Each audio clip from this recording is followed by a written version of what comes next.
नमस्कार मंडळी, आजच्या कार्यक्रमात तुम्हा सर्वांचं स्वागत. हा सध्या बुक लव्स कपचा वर्धापन महिना सुरू आहे, तुम्हाला माहितीच आहे. आजचे आपले वक्ते आहेत श्री प्रदीप वैद्य, त्यांचं आपण टाळ्या वाजवून स्वागत करूया. वैद्यजी, मी बुक लव्स कप बद्दल थोडक्यात तुम्हाला माहिती देतो. 15 ऑगस्ट 2015ला हा स्थापन झालेला क्लब आहे आणि दर शुक्रवारी आम्ही संध्याकाळी 6 वाजता इथं भेटतो. सुरुवातीला 5 असू देत ते तर 50 सदस्य असू देत, आम्ही कार्यक्रमाची सुरुवात करतो. आठवड्याला 1, याप्रमाणे महिन्याला 4 किंवा 5. आमच्या बुक लव्स कपचं जे कॅलेंडर इयर आहे ते 1 ऑगस्ट ते 31 जुलै. तेव्हा 1 ऑगस्ट 31 जुलैपर्यंत आपण 60 कार्यक्रम बुक लव्स कपच्या माध्यमातून दिलेले आहेत. तुम्ही टाळ्या वाजवत होता. हा एक रेकॉर्ड आहे असं मला वाटतं आणि त्याचा मला खूप अभिमान आहे. मंडळी, यानंतर बुक लव्स कपच्या सचिव आरती आपट्यांना मी विनंती करतो की त्यांनी आपल्या वक्त्यांचा परिचय करू.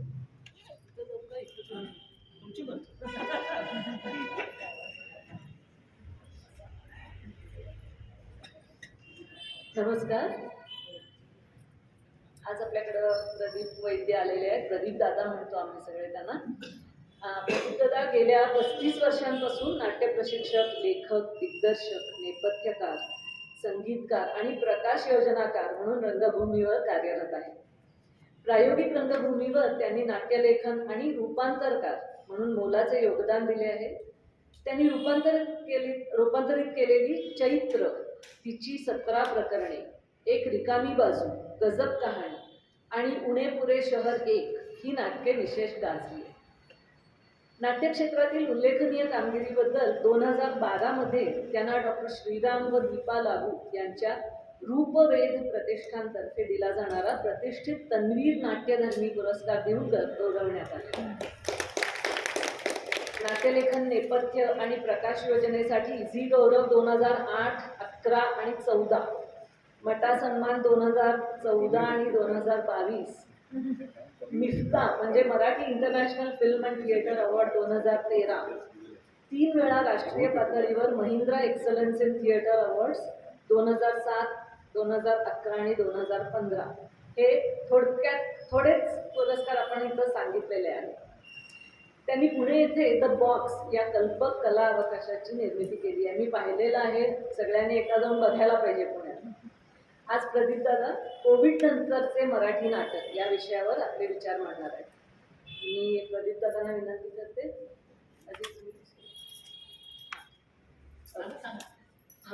आज आपल्याला कोविड नंतरचे मराठी नाटक या विषयावर ते आपल्याशी बोलणार आहेत.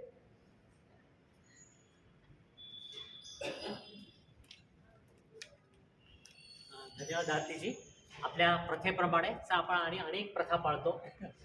बुके नाही बुक, गुलाब नाही किताब, पुष्प नाही पुस्तक, हे नियम आम्ही पाळतो. आणि त्याप्रमाणे आपल्या लोकमान ग्रंथालयाचे कार्याध्यक्ष जगदीश कुंट्यांना मी विनंती करतो की त्यांनी प्रदीपजींचं स्वागत पुस्तक देऊन करावं.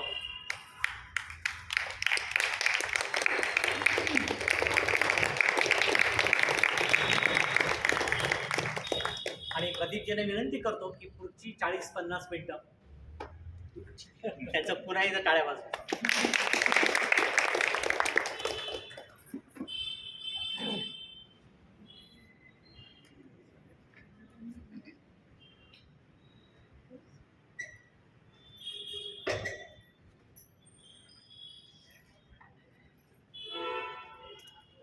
नमस्कार.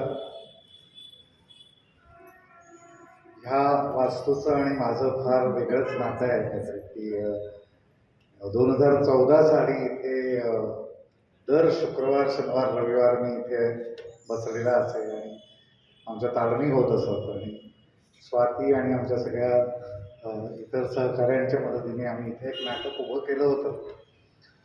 त्याच वेळेला रंगमंचाच्या तिथून मी एक काहीतरी रंगभूमी विषयकच काहीतरी एक असाच परिसंवाद किंवा काही होतं तेव्हा बोललो होतो. आणि आज एकदम 9-10 वर्षांनी इथे येताना मला फार छान वाटतंय. खरं तर बुक लव्हर्स क्लबच्या अखत्यारीतला विषय नाही असं आपल्याला वाटेल. रंगभूमी, कोविड नंतरची रंगभूमी आणि काय असं त्याच्याबद्दल काय बोलायचंच. पण मी ह्या संदर्भाची त्याची जोड कशी आहे आणि काय इथपर्यंत ते घेऊन तुमच्याशी आज संवाद साधायचा प्रयत्न करतो. हा विषय मला फार जवळचा आहे, कारण मगाशी ज्याचा उल्लेख झाला की द बॉक्सची निर्मिती पुण्यामध्ये केली गेली.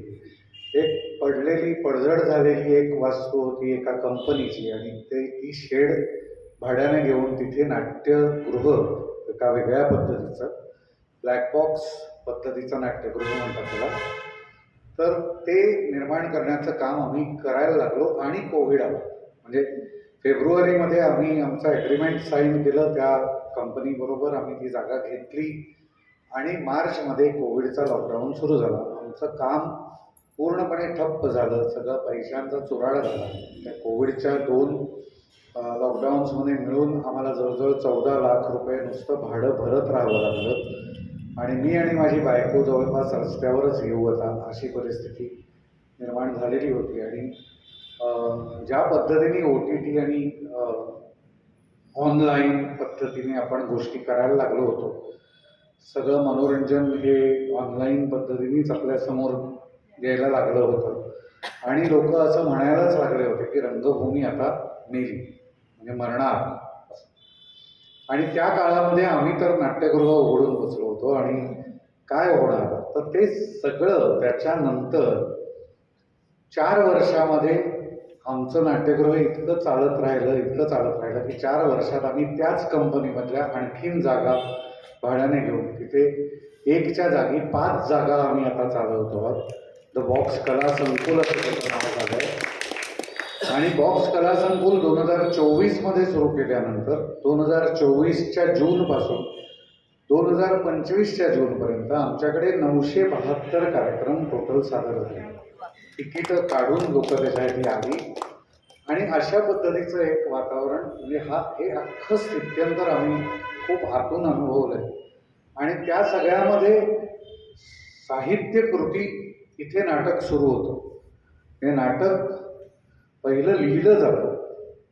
आताच्या काळामध्ये आपण डिव्हाइस प्रोडक्शन्स असं म्हणतो की डिव्हाइस प्रोडक्शन्स बरीच माणसं करतात, बऱ्याच ठिकाणी ती होतात, पण त्यांचं प्रमाण भारतामध्ये तरी इतकं कमी आहे.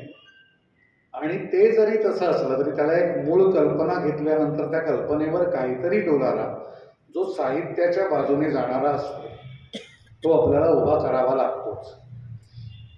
म्हणजे मुळातच कुठेतरी शब्द, त्यातलं साहित्याचं मूल्य, हे सगळं जिथे आहे आणि ते आपल्या पुढे सादर होतंय, अशा नाटकाच्या संदर्भात आपण आता बोलणार.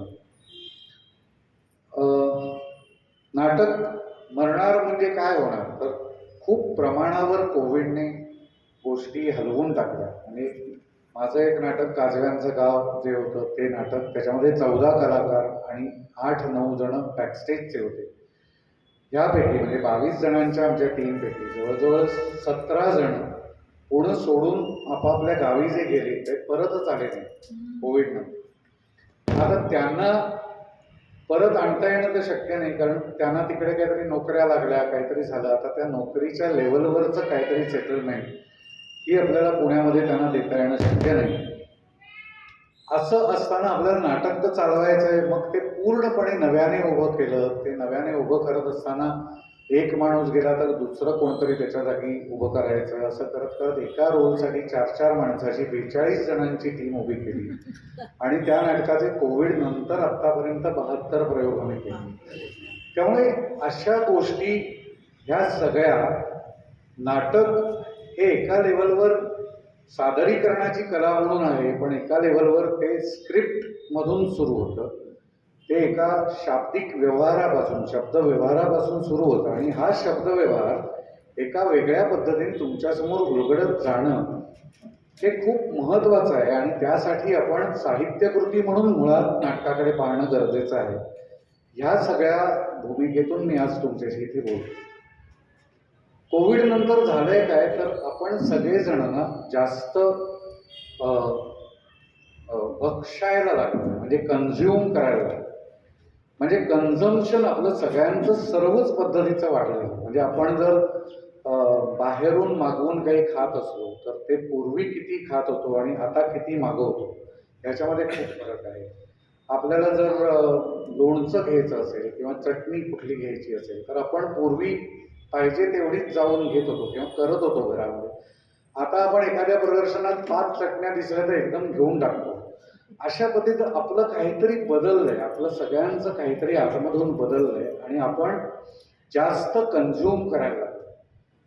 सर्वात महत्त्वाचा मुद्दा आपण काय जास्त कन्झ्युम करायला लागलोय तर ते सोशल मीडिया आपण जास्त कन्झ्युम करायला लागलो. आपण फेसबुक आणि व्हॉट्सॲपवर खूप जास्त काळ आता घालवायला लागलो. आता याच्यामध्ये सर्वात महत्त्वाचं काय होतं, तुम्ही आत्ता बघितलं तर एखादं रील तुम्ही पाहायला लागलात की त्या रीलमध्ये खरं तर काही असं खूप ग्रेट असतं का तर माहीत नाही. ते तुम्हाला कुठेतरी पुस्तकामध्ये वाचून पण कळू शकतं, एवढीच माहिती त्याच्यामध्ये असू शकते. ह्याच्या पलीकडे काय असणार जास्तीत जास्त, एखाद्या संस्थेविषयी कुठली तरी माहिती असेल असं असू शकतं. एखाद्या सायंटिफिक फिनॉमिननबद्दल काहीतरी सोप्या भाषेमध्ये सांगितलेलं असतं. पण त्यातही तुम्ही जर पाहिलं तर वैचित्र्यपूर्ण किंवा विक्षिप्त रील ज्या वेळेला तुम्ही पाहायला लागतात त्यावेळेला दर काही सेकंदांनी तुम्हाला जाहिरात दाखवली जाते. पण तुम्ही जर असं एखादं ज्ञानार्जन किंवा असं काही महत्त्वाचा गंभीर विषय असलेलं रील पाहत असाल तर त्याच्यात जाहिराती दिसत नाही, कारण ते फार लोक बघत नाही. पण म्हणजे हा परत व्यवहार हा सगळा बाजाराचाच झालेला आहे. बाजार या लेवलवर आपण हे सगळं खात सुटलो आहोत आणि ते प्रत्येक गोष्ट खाताना बाजार आपल्याला काय सांगतोय, थांबा आधी हे बघा, हे पण खायला आहे, ती काय साबणाची वडी असेल, अत्तर असेल, हे पण आहे, हे पण आहे, हेही खायचं आहे बरं का, हेही आहे, असं ते दाखवत आहेत आणि मग त्याच्यानंतर तुम्हाला काय जे आत्ता खायचं आहे ते खायला मिळेल. अशा एका ट्रॅकमध्ये आपण कोविड नंतरच्या काळामध्ये सगळेजण अडकलो आणि हे नेमकं हे फक्त पुस्तकांमध्ये आणि नाटकांमध्ये होत नाही. या दोनच जागी तुम्हाला नाटक चालू असताना मध्ये कोणीतरी येऊन अहो थांबा, ही भेळ खा, हे खा, असं कोणी काही अजून तरी करत नाही आणि नंतरही करतील असं वाटत नाही. आणि अजून तरी असं का म्हटलं मी, कारण नाटकामध्ये म्हणजे गुजराती नाटकात मी हे पाहिलंय. मी काही गुजराती नाटकांचं म्युझिक वगैरे केलेलं आहे पूर्वी. तर त्यांच्याकडे सगळ्या गोष्टींना स्पॉन्सरशिप असते. म्हणजे नटनट्यांच्या चपलांपासून ते अगदी केसांचं तेल काय लावलंय आणि कंगवे कुठले लावले वगैरे हे सगळं आणि प्रत्येक गोष्टीमध्ये ते ब्रँडिंग करतात. आता ते नाटक खरं तर असं होतं की एका म्हणजे अत्यंत, मी ज्याचं संगीत केलं होतं ते नाटक अत्यंत गंभीर अशा प्रश्नावरचं नाटक होतं आणि त्या नाटकात सुद्धा अशा पद्धतीचं ब्रँडिंग मला तेव्हा दिसलेलं आहे. म्हणजे हे खूपच आधीची गोष्ट सांगतो. त्यामुळे हे होऊ शकतं, नाही असं नाही, पण मराठी नाटकात तरी ते अजून झालेलं नाही. अजून काही वर्षात असं काही होईल असं मला तरी वाटत नाही. म्हणजे मी या जगात असेपर्यंत ते होईल असं मला वाटत नाही. म्हणजे तुमच्याकरता जास्त दिल्याशी बऱ्याच जणांकरता. मुद्दा असा आहे की हे जे कन्झम्पशन वाढवणं हा जो मुद्दा आहे हा नेमका मराठी नाटकवाल्या मंडळींनी चांगला हेरला आहे असं दिसतंय. आणि हे जे कन्झम्पशन वाढण्याचा जो प्रकार आहे तो आपल्या म्हणजे आपल्या टिकून राहण्याच्या क्षमतेकरता चांगल्या पद्धतीने गेल्या काही वर्षांमध्ये मराठी नाटकवाले वापरत आहेत असं आपल्याला दिसायला लागतं. आणि त्यामुळे मराठी नाटक बघायला किंवा समांतर मराठी नाटक बघायला जो प्रेक्षक पूर्वी येतच नव्हता तो पण आता तिथे यायला लागतो. आता त्याचं काय कारण आहे तर त्याच्यामध्ये परत दोन गोष्टी आहेत. या कन्झम्पशनच्या ह्याच्यामध्ये आपल्याला नुसतं खाऊन बरं नाही वाटत, त्याला स्टेटस मिळायला लागतं. त्याला एक काहीतरी त्याच्या मागे विरुद्ध चिकटवलं की आपल्याला छान वाटतं. योग्य म्हणजे आता आपण काहीतरी खाल्लं पण ते रस्त्यावर उभं राहून नाही खाल्लं, आपण त्या अमुक हॉटेलमध्ये जाऊन खाल्लं की मग त्याला काहीतरी येतं. किंवा मी मागवून घरामध्ये बसून मॅच बघत असताना खाल्लं, म्हणजे असं काहीतरी एक आपल्या इगोला थोडंसं कुरवाळणारं काहीतरी आपल्याला त्याच्यात मिळालं की आपल्याला जास्त छान वाटतं. आपण जास्त मनापासून अजून गोष्टी खायला लागतो.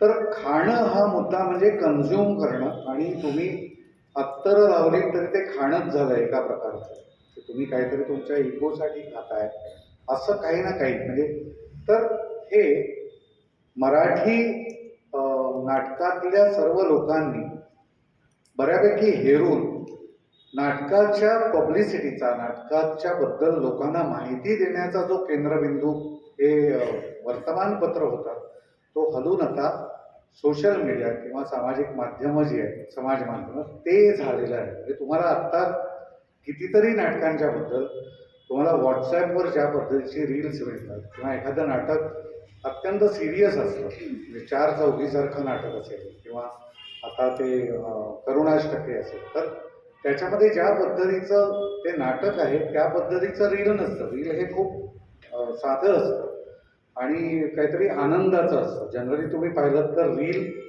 हे तुम्हाला असं सांगतं सारखं की बघा आम्ही कशी मजा करतोय आणि you are missing on that.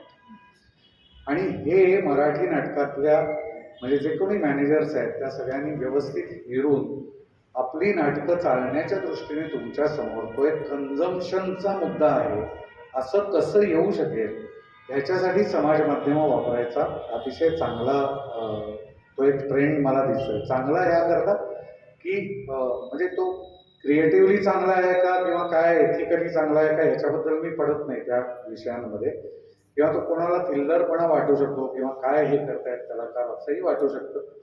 पण अल्टिमेटली त्याच्यातून साध्य काय होतंय तर नाटकासाठी प्रेक्षक खेचला जातोय आणि नाटक सशक्त होत चाललंय. नाटक सशक्त होत चाललंय ह्याचा अर्थ खूप नव्या संहिता लिहिल्या जात आहेत का, तर खूप प्रमाणात नाही लिहिलं जात.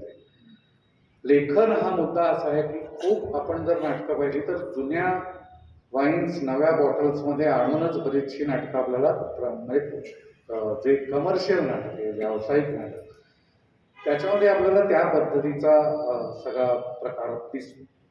पण तरी सुद्धा हे खूप लक्षणीय नाही आहे का की 4 चौघीसारखं नाटक जे त्या काळामध्ये क्रांतिकारी आपल्याला वाटत होतं, आत्ता ते कदाचित तितकं क्रांतिकारी मांडणीमुळे वाटणार नाही, पण सामाजिक परिस्थिती तशीच अजून राहिलेली आहे असा आपल्याला प्रश्न पाडणारं नाटक की अरे बापरे अजूनही आपण तसेच आहोत, 40, 50, 60 वर्षापूर्वी आपण होतो तसेच आपण समाज म्हणून आहोत, अधिक वाईट झालोय का किंवा काय असे प्रश्न पाडणारं नाटक 4 चौघीसारखं व्यावसायिक नाटक म्हणून चालावं, अतिशय जोरदार चाललं जावं, त्याच्यामध्ये सोशल मीडियाचा म्हणजे हा जो तो जो वाटा आहे तो अतिशय जबरदस्त मोठा वाटा. ही वर्तमानपत्रांमुळे चाललेली नाटकं नाही. इवन हे सुद्धा म्हणजे प्राजक्त देशमुखचं जे देव बाभळे हे नाटक वर्तमानपत्रांमुळे चाललेलं नाटक नाही, ते नाटक सोशल मीडियामुळे चाललेलं नाटक. आमच्याकडे आम्ही तर म्हणजे मी स्वतः खूप वर्षांपूर्वी वृत्तपत्रांमध्ये जाहिराती देणं बंद केलं माझ्या नाटकांची, कारण मला परवडत नाही.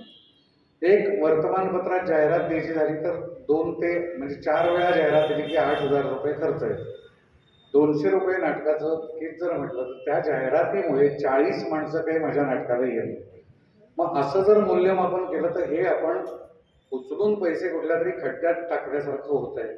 म्हणून मग मी ते बंद केलं आणि सोशल मीडिया, त्यावेळेला ऑर्कुट होतं किंवा इतर काही होतं, आम्ही फोन करून लोकांना सांगायचो की आज माझं नाटक आहे तुम्ही या, असे फोन करून, म्हणजे जेव्हा हे काही नव्हतं तेव्हा अशा पद्धतीने मार्केटिंग करत करत माझी नाटकं चालवलेली आहे. आणि आता मात्र सोशल मीडिया, व्हॉट्सॲप ही गोष्ट खूप चांगल्या पद्धतीने वापरणं हाच पर्याय मी माझ्याकडे नाटक करणाऱ्या बऱ्याच जणांना शिकवतो, सांगतो. आणि त्याच्यातून तुम्ही पाहिलं असेल तर हे 972 प्रोग्राम आमच्याकडे एका वर्षात झाले. दरवर्षी साधारण 800 ते 900 प्रोग्राम्स होत आहेत तेव्हापासून. या सर्व प्रोग्राम्सचं सोशल मीडियावरून, या सगळ्या माध्यमांमधून लोकांना माहिती अतिशय चांगल्या पद्धतीने कळते.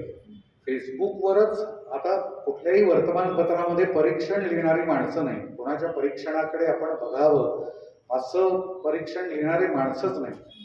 मग आता काय होतं तर प्रेक्षक कोणीतरी पाहून गेलेली अतिशय चांगल्या पद्धतीने ज्यांनी पाहिलंय ते रिपोर्ट्स लिहायला लागतात, त्यांच्या रिव्ह्यूजमुळे नाटक चालायला लागतं. नाटक अर्थपूर्ण आहे, त्याच्यातून काहीतरी आपल्याला मिळणार आहे याची खात्री ही तिथून प्रेक्षकाला मिळते आणि त्याच्यातून मग अल्टिमेटली माणसं तिथे येते. आता ह्या सगळ्याला पूरक उपक्रम पण पाहिजे आहेत, हे आम्हाला सगळ्यांना कोविड नंतरच्या काळामध्ये जास्त कळायला लागलं. त्याच्या पूर्वीच्या काळामध्ये आम्हाला कळत होतं थोडंफार, पण ते आम्ही करत नव्हतो तेव्हा. म्हणजे आसक्त ह्या आमच्या संस्थेकडून आम्ही रिंगण नावाचा एक कार्यक्रम करायचो पूर्वी. तो एका शनिवार रविवारी म्हणजे दर महिन्याला एका शनिवार रविवारी काहीतरी साहित्य विषय म्हणजे साहित्य आणि नाटक यांच्या मधल्या रेषेवर असलेले काही सादरीकरण आम्ही करायचो. आणि त्याच्यामुळे काय तर तो ब्रिज बांधणं, तो एक पूल बांधणं की ज्याला पुस्तक वाचणं खूप आवडतं पण त्याला नाटक पाहणं काही तेवढं आवडत नाही, अशा ज्या व्यक्ती असतील त्यांना आपण काहीतरी इकडे आणण्याचा प्रयत्न करूया, नाट्यगृहाकडे येण्याची सवय लागायला पाहिजे म्हणून असा तो आम्ही तेव्हा उपक्रम करायचो. पण आता मात्र थिएट्रॉन सारखी अत्यंत युवकांची कंपनी म्हणजे आता मागच्या रांगेत बसलेली जी मुलं आहेत त्यांच्या वयाची मुलं ही सगळी कंपनी चालवतात आणि त्या कंपनीने आता दर आठवड्याला बुक क्लब आपला जसा आहे तसा तिथे सुरू केला बॉक्समध्ये. आणि त्या बुक क्लबसाठी 60-60, 70-70 तरुण मुलं तिथे येतात आणि मराठी पुस्तकं वाचण्याचा त्यांचा तो हे. आता हे सगळं एक झपाटा जो कोविड नंतर सुरू झाला त्या झपाट्याचं द्योतक आहे की तो झपाट्याने सगळेजण काहीतरी करायला लागले, काहीतरी करायला हवं, काहीतरी मस्त आपण रसरशीतपणा जो सगळ्यांमध्ये अचानक उभा राहिला. आता हे कदाचित आपल्यावर सगळ्यांवरती मृत्यूची छाया येऊन गेल्यामुळे झालं का आपल्याला सगळ्यांना असं वाटायला लागलं की नाही नुसतंच हे असं काहीतरी जे करतोय आपण त्याच्यात काही अर्थ नाही, जीवनाला काहीतरी अर्थ असायला पाहिजे आणि हा अर्थ सतत आपल्या आजूबाजूला असायला हवा असं काहीतरी वाटायला लागलं म्हणून हे व्हायला लागलं. त्यातला मानसिकतेचा एक अभ्यासाचा विषय आपल्याला आहे नक्की, पण त्याच्यामध्ये मला सर्वात महत्त्वाचा मुद्दा जो वाटतो तो म्हणजे कन्झम्पशन.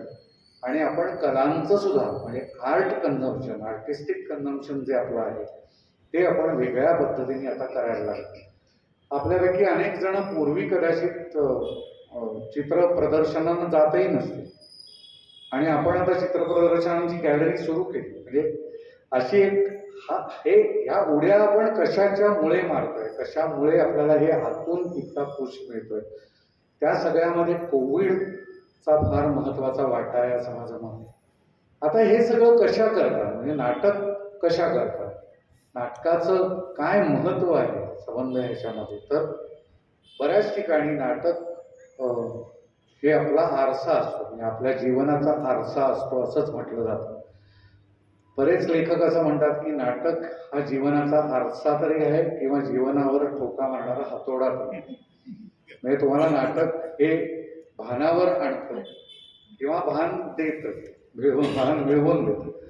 आता हे आपण जर एखादं नाटक पुस्तक म्हणून वाचत असलो तर आपण जे इमॅजिन करत असतो, आपल्याला जे काही आपल्या मेंदूच्या पटलावर दिसत असतं त्यापेक्षा वेगळ्या पद्धतीने एक माणूस समोर उभा राहिला आणि तो आपल्याला काही सांगायला लागला की ते वेगळं व्हायला लागतं.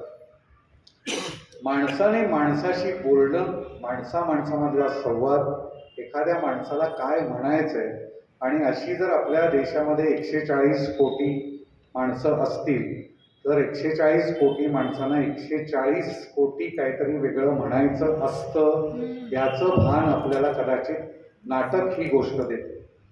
नाहीतर मग सगळ्यांना एकच म्हणायचंय, सगळ्यांना एकाच रंगात न्हायचंय, सगळ्यांनी एकाच पद्धतीने बोलायचं, सगळ्यांनी एकच वाक्य उच्चारात राहायचं, अशा पद्धतीच्या समाजाकडे आपण जाण्याची भयंकर एक मोठी जोखीम त्याच्यामध्ये जर आपण नाटक या गोष्टीकडे तितक्या सजगतेने पाहिलं नाही. पुस्तकं वाचून माणसं शहाणी होतात अशी एक कल्पना आहे, व्हायला हवीत अशी माझी आशा आहे. जी माणसं शहाणीच आहेत आणि जी पुस्तकं वाचतात ती शहाणी राहायला नक्की मदत होते, पण नवीन माणसं जेव्हा पुस्तकं वाचतात त्यावेळेला ती शहाणी होतीलच याची काही खात्री आत्ताच्या काळात राहिलेली नाही. त्याचंही कारण ही समाज माध्यमं हा मुद्दा. आपल्याला म्हणजे बुक क्लब सारखे हे करत असतानाच त्याच्यामध्ये नाटक हा मुद्दा येतो कुठून आणि नाटकाची जी सगळी इकोसिस्टीम आहे, सगळं जे पर्यावरण व्यवस्था आहे नाटकाची त्याची सुरुवातच साहित्यापासून सुरू होते. म्हणजे हे सगळं वेगळं वेगळं नाहीच. उर्मी तीच आहे की एका माणसाला दुसऱ्या माणसाला काहीतरी सांगायचं आहे. जे लिहिणारा माणूस आहे तो लिहितोय आणि तो तुमच्यासमोर उभा राहत नाहीये, पण तो त्या पुस्तकाच्या पानांमध्ये सतत आहे आणि त्याला ते सांगायचं. त्याने काही माणसं अशी निर्माण केलीत त्या पुस्तकामध्ये असलेल्या पात्रांमध्ये किंवा घटनांमध्ये, त्यांना तुम्हाला काहीतरी सांगायचे, जी त्यांनी पाहिलेली आहे, जी त्यांनी कुठून तरी त्यांचं आयुष्य तो तुमच्यापर्यंत आणू पाहतोय. असा हा लेखक नावाचा जो मुद्दा आहे. म्हणजे लेखक लेखिका हे दोन्ही मी लेखक म्हणून आत्ता करतो, पण लेखिका सुद्धा हेच शेवटी करत असतात. कवितांमधून काय होतं, कविता कशासाठी आपण वाचतो, कविता ह्या म्हणजे कविता हे नाटकाकडे नेणारं, साहित्याला नाटकाकडे नेणारं पहिलं पाऊल आहे. एखादी गोष्ट सरळ बोलणं आणि एखादी गोष्ट ट्विस्ट करून बोलणं हे जितकं सहज आहे तेवढंच कवितेमध्ये ते साहजिक होत जातं. आणि कवितेमध्ये नाट्याशी आपलं पहिलं नातं सुरू होतं. नाट्याबरोबर, नाट्य म्हणजे ड्रामा आणि प्ले म्हणजे नाटक, हे त्यानंतरची एक अवस्था आहे जिथे लेखक ते सगळं माणसांमध्ये घडवण्याचा प्रयत्न आपल्या डोक्यामध्ये करतो. हा प्रयत्न ह्या हृदयीचे त्या हृदयी ज्या दिग्दर्शकाच्या परत होतो, त्या दिग्दर्शकाकडून ते त्याच्या हृदयातून ते तुमच्या हृदयापर्यंत आणण्याचा प्रयत्न पात्रांमार्फत होत असतो. आता हा सगळा जो व्यवहार आहे त्याच्यामध्ये मुळात त्याची सुरुवात लिखित शब्दापासून झाली हे आपण विसरून चालणार नाही. पण हा लिखित शब्द तुमच्यासमोर आणण्यासाठी एक मोठी यंत्रणा राबत असते आणि या यंत्रणेलाच कोविडने फार धक्का लावला. उदाहरणार्थ आता पुण्यामध्ये नेपथ्य रचना करणारे जे कारागीर असतात ते जवळपास संपले आहेत. म्हणजे नवीन नेपथ्य निर्मिती करणं म्हणजे सुतार, जे कार्पेंटर, ज्यांना नाटकाचं नेपथ्य तयार करता येतं, त्यांची पुढली पिढीच नाही.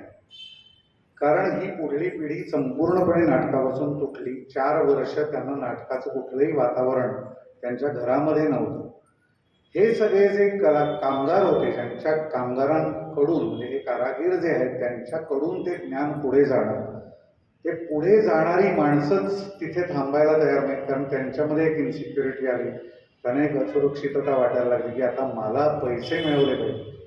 आता ते काहीही करतायत. म्हणजे डिलिव्हरी बॉय हा एक आपल्याकडे जो राष्ट्रीय उद्योग आहे, त्या राष्ट्रीय उद्योगामध्ये माणसाला 1200 रुपये दिवसाचे मिळतात. हे आपण त्याला कमी लेखलं तरी आपल्यापेक्षा ते जास्त पैसे कमावतात कधी कधी, असाही मुद्दा आहे. 1200 रुपये दिवसाचे पेमेंट आहे, 36,000 रुपये महिन्याचे झाले.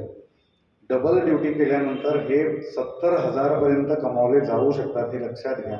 आता अशा पद्धतीचं एक समोर वातावरण निर्माण झालं. हे पोस्ट कोविडच झाले. कन्झम्पशन हे जे मी सारखं म्हणतोय की तुम्हाला काही गोष्ट जाऊन उठून आणणं हे सुद्धा तुम्ही आता टाळता आहात. तुम्ही डिलिव्हरी बॉयला कामाला लावतात आणि हे डिलिव्हरी बॉयज इतक्या प्रमाणामध्ये आपला म्हणजे खरंच तो राष्ट्रीय उद्योग असल्यासारखं आत्ता परिस्थिती आपल्या देशात आहे. आणि ह्या पद्धतीने ते होण्याचं कारण काय, तर आपण पोस्ट कोविड कन्झम्पशनच्या लेवलवर ते सगळं होतंय. आता हा माणूस जो तिकडे डिलिव्हरी बॉयचं काम करतो, त्याला 36,000 रुपये मिळतात, त्याच्या हातामध्ये कसब आहे कार्पेंट्रीचं, पण तो ते करायला तयार नाही. कारण त्याला एक समोर मोठी रेषा काढून मिळाली, मोठी. आता ह्याचा अर्थ काय होतो, तर हे सगळं प्रेशर कोणावर येतं, तर नाटक करणाऱ्या माणसांवर. जो नाटक करणार आहे, ज्याला नेपथ्य करणं भाग आहे, ज्याला नाटकासाठी नेपथ्य आणणं हे भाग आहे, अशा माणसाला जर कारागीर मिळाला नाही तर आपल्याला काहीतरी करावं लागेल. त्यामुळे नाटकाचं तंत्र हळूहळू बदलायला लागलं. नाटक हे मिनिमलिस्ट व्हायला लागलंय. नाटक हे जास्तीत जास्त म्हणजे कमीत कमी साहित्य वापरण्याकडे जास्तीत जास्त भर आता जायला लागला. आणि तंत्र कसं वापरता येईल, प्रोजेक्शन कसं वापरता येईल, मग हे सगळं जे ह्या सगळ्याची नाटकाच्या प्रत्येक प्रयोगावर येणारी जी कॉस्ट आहे ही वाढायला लागली. आता हे सगळं वाढायला लागल्यानंतर तिकिटांची जी किंमत आहे ती त्याच्यावर ते अल्टिमेटली येऊन पडणार, कारण तिकिटाची किंमत वाढायला लागली. असा सगळा मुद्दा. म्हणजे कोविड पूर्वी आपण 200-250 रुपयात नाटक पाहत होतो. आता 500 रुपये आपल्याला कमर्शियल नाटकाला आणि 300 रुपये प्रायोगिक नाटकाला द्यावे लागतात. मुंबई पुण्याकडे आपण पाहायला लागलो. हिंदी किंवा अशी जी थिएटर्स आहेत, म्हणजे जसं पृथ्वी थिएटर आहे किंवा अशा ठिकाणी 700 रुपये ते 1000 रुपये, काही हिंदी इंग्लिश नाटक करणाऱ्या लोकांची 2-2 हजार रुपये तिकीटं अशी आपल्याला दिसतात. आता हे सगळं एका बाजूला नाटक हे प्रीमियम कॅटेगरीकडे जाण्याच्या प्रवासातलं पण हे देवतं. म्हणजे हे दोन्ही आहे. इकडे संसाधनांमध्ये येत असलेला तुटवडा हाही मुद्दा आहे आणि दुसरीकडे हा मुद्दा आहे की नाटक जे तुम्हाला देतं ते दुसरं काहीच देत नाही. हे तुम्हाला आता पटलं. OTTवर दरवेळेला तुम्ही एखादं काहीतरी बघायला लागलात की तुम्हाला ते मागे पुढे करता येतं, हे खरं आहे. पण तुम्हाला हे कळायला लागले आता की ते काय सांगणार आहे, म्हणजे काय पद्धतीने हा स्क्रीन प्ले लिहिला जाणार आहे, आता पुढला सीन काय असणार आहे, आता हा जो साळसूदपणे वागणारा माणूस आहे हाच आता 8व्या एपिसोडमध्ये कोणी असणार आहे, हे सगळं आपल्याला कळायला लागलं आता. म्हणजे त्याचे पण फॉर्म्युले आहेत आणि ते पण आता आपल्याला कंटाळा वाटतात. ते आपण इतके ओव्हर एक्सपोज झालो त्या गोष्टीला, त्या संबंध वर्षभरामध्ये 2020 आणि 2021 मध्ये, की आता त्याचाही भयंकर वीट आलाय की हे नको बाबा, हातात असलं तरी नको. त्याचा चांगल्या पद्धतीने वापर पण आपण बरेच जण करतो आहोत. पण एकीकडे आपल्याला हे नक्की पटलेलं आहे की नाटकामध्ये जो माणूस प्रत्यक्ष येऊन आपली संपूर्ण ऊर्जा खर्च करून आपली मेहनत करून आपल्याला काही सांगू पाहतोय, त्याचं जे अनन्यसाधारण महत्व आहे, जे नाटक कलेचं मूळ आहे, ते आपल्याला कळायला लागेल. आणि त्यामुळे नाटकात जे मिळेल ते अन्यत्र कुठेही मिळणार नाही. ह्या एका आमची शाखा कुठेही नाही अशा पद्धतीने त्याच्यामध्ये त्याचा एक प्रीमियम त्याच्यावर चढायला सुरुवात झाली. तुम्ही जर परदेशात कुठे गेलात, परदेशामध्ये नाटकांचे म्हणजे ब्रॉडवे म्हणजे तिथलं कमर्शियल नाटक, त्याचे रेट्स हे $240 हे 2014 मधलं मी सांगतोय. आता ते $350 किंवा 200 पाऊंड्स वगैरे अशी तिकीटं असतात. आता आपण अगदी रुपयामध्ये मूल्यमापन करायचं नाही म्हटलं आणि त्याची जी क्रयशीलता आहे म्हणजे त्या $200 मध्ये तिथे काय येतं, तिथे किती पेट्रोल येतं किंवा तिथे किती दूध येतं असं जरी आपण बघायला गेलं तरी त्याचं अत्यंत व्यस्त प्रमाण इथे आपल्याला अत्यंत चीप आपण नाटक पाहतो आहोत असं आपल्याला लक्षात येईल. म्हणजे 500 रुपयामध्ये आपल्याला 10 लिटर दूध इथे मिळेल किंवा थोडंसं कमी 8-9 लिटर दूध मिळेल किंवा 5 लिटर पेट्रोल मिळेल. आशावादी म्हणून 4.5 लिटर पेट्रोल मिळेल. तर तिथे 4 बॅरल पेट्रोल मिळेल. म्हणजे तेवढं पेट्रोल जर आपण आत्ता इथे पाहायला गेलं तर आपल्याला जवळजवळ 3 पट म्हणजे 1500 रुपयाला खरं तर नाटक पाहायला पाहिजे आपण, पण हे आपण पाहत नाही. आता हे नाटकवाल्यांना माहिती आहे की आम्ही जी व्हॅल्यू देतोय ती 1000-1500 रुपयाची आहे, पण आम्हाला ती 500 रुपयात द्यावी लागते. पण कोविड आधी ती आम्हाला 300 रुपयात द्यावी लागत होती, 200 रुपयात द्यावी लागत होती. ती आता 500 रुपयात देण्याचं धारिष्ट्य लोकांमध्ये आलं. हा एक मुद्दा दुसऱ्या बाजूला जो नाट्य व्यवसायाच्या बाजूचा असा. मराठी माणूस नाटक पाहायला आता जातो त्यावेळेला तो काय पाहतो हाही फरक पडलेला आहे. म्हणजे पूर्वीच्या काळात आपण काय पाहत होतो आणि आताच्या काळात काय पाहतो. जो टिपिकल चंद्रलेखाचा ऑडियन्स आहे किंवा तो प्रशांत दामले गटाचा ऑडियन्स आहे, जो तो प्रेक्षक आहे की ज्याला प्रशांत दामले यांची नाटकं आवडतात, ती चांगलीच असतात, त्याच्याबद्दल मी काही असं म्हणत नाही. पण एखाद्या माणसालाही गोड पदार्थच आवडतात तसं ते आहे की मला सगळं गोडच आवडतं, तर ठीक आहे, काही हरकत नाही. तर ते जे काही ज्या कोणाला आवडतात त्यांची पण अपेक्षा प्रशांत दामलेंकडून बदललेली प्रशांत दामलेंनाच जाणवलेली आहे. ते त्यांनी अनेक इंटरव्ह्यूजमध्ये सांगितले. आणि म्हणून कदाचित द मा मिरासदारांच्या कथेचा आधार घ्यावा लागतो त्यांच्या नव्या नाटकाचा. त्याच्या पूर्वीच्या कुठल्याही नाटकाला त्यांनी कुठल्या कथेचा आधार घेतलेला मला दिसलेला नाही. आता हे असंच समीकरण अजून परत त्यांनी केल्यानंतर आपल्याला लक्षात येईल की आता पुढलं नाटक ते काय करतात.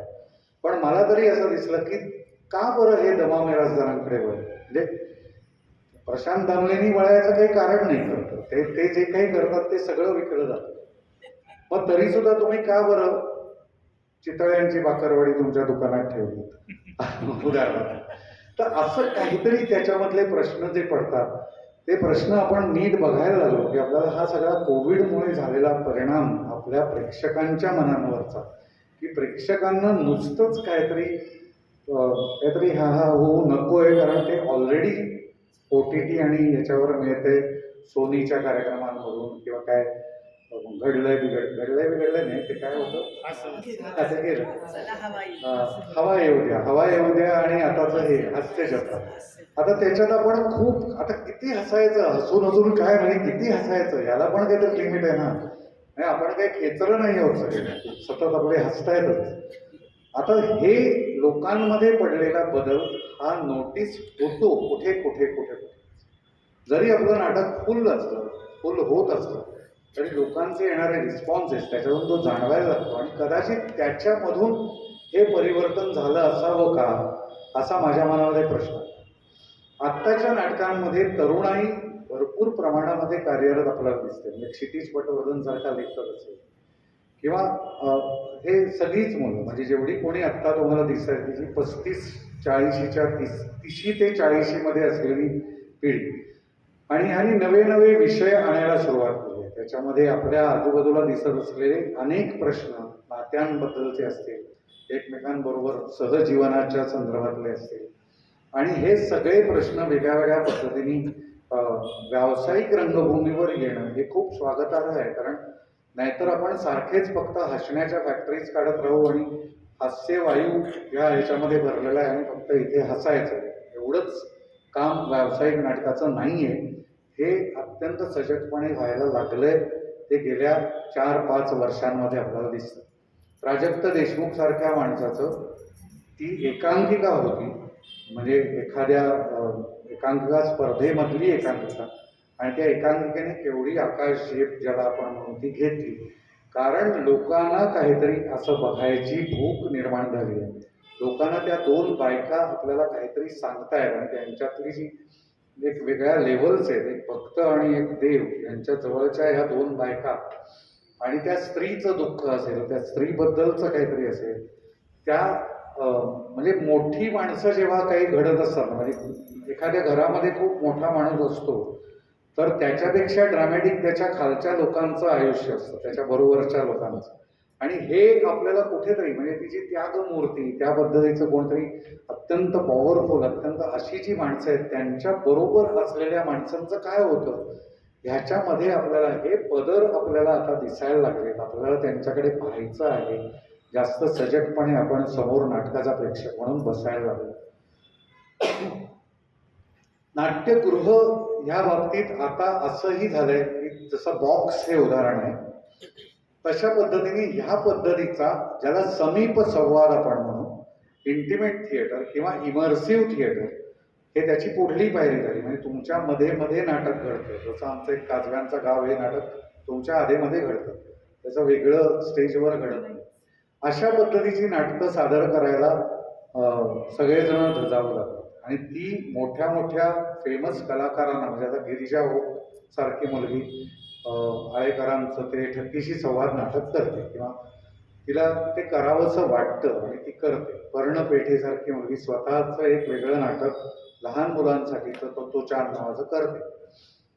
तिच्या त्या सगळ्या ह्याच्यातून ते ह्याच्याकरता वेळ ठेवतात हे सगळे कलाकार.